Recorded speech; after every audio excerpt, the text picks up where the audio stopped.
লালমনিরহাট, হাতীবান্ধা, পাটগ্রাম ও আদিমারী সীমান্তের ৩৩ জন ভারতীয় নাগরিককে বাংলাদেশে পুশিংয়ের চেষ্টা ব্যর্থ করে দিয়েছে বর্ডার গার্ড বাংলাদেশ বিজিবি। বর্তমানে পুশিংয়ের শিকার ব্যক্তিরা কঠোর পাহারা মুখে জিরো লাইনে অবস্থান করছেন। আজ শুক্রবার ভোর ৫টার দিকে লালমনিরহাটের দুর্গাপুর ও দিঘিরটালি ও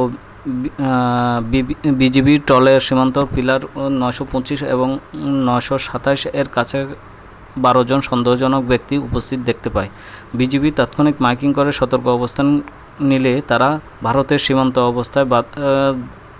অবস্থান করতে বাধ্য হয়।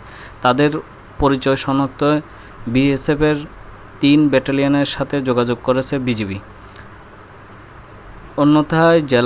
অন্য জেলায় পাটগ্রাম উপজেলা শ্রীরামপুর সীমান্ত আউলিয়ার হাটের আরও ১৩ জন পুশিং চেষ্টা চালায় বিএসএফ। অপরদিকে হাতীবান্ধা উপজেলার বরখাতা সীমান্ত দিয়ে ৮ জনকে পুশিংয়ের চেষ্টা করে বিএসএফ। তবে বিজিবির কঠোর অবস্থানের কারণে পুশিং শিকার ব্যক্তিরা জিরো লাইনের ভারতের অভ্যন্তরে আটকে পড়েছেন। সীমান্ত জুড়ে বিজিবির কঠোর নজরদারি রয়েছে। কঠোর অবস্থানে বিজিবি আছে বলে জানিয়েছেন আমাদেরকে বিজিবির ক্যাম্প অধিনায়ক। আমাদেরকে কঠোর ভারতের পুশিংয়ের ক্ষেত্রে They already acknowledged them. They has Indian NID. Through the IC. What is IB. proof? Indian, what is proof? Indian person?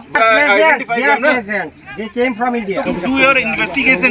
If it is you think these people are Indian, we will accept them. Please, you investigate them. Pushing through the IB. You are pushing them last night. They already What's the proof? Don't do this kind come of back things. and Bangladeshi people are behind you. please ask them. Ask them. They were came.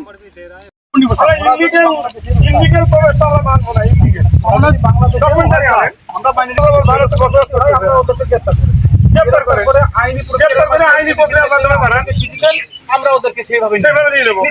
No problem, ওইভাবে নেবো। আপনারা আমাদেরকে আটক করেন, আটক করে পুলিশের মাধ্যমে এভাবে আসেন।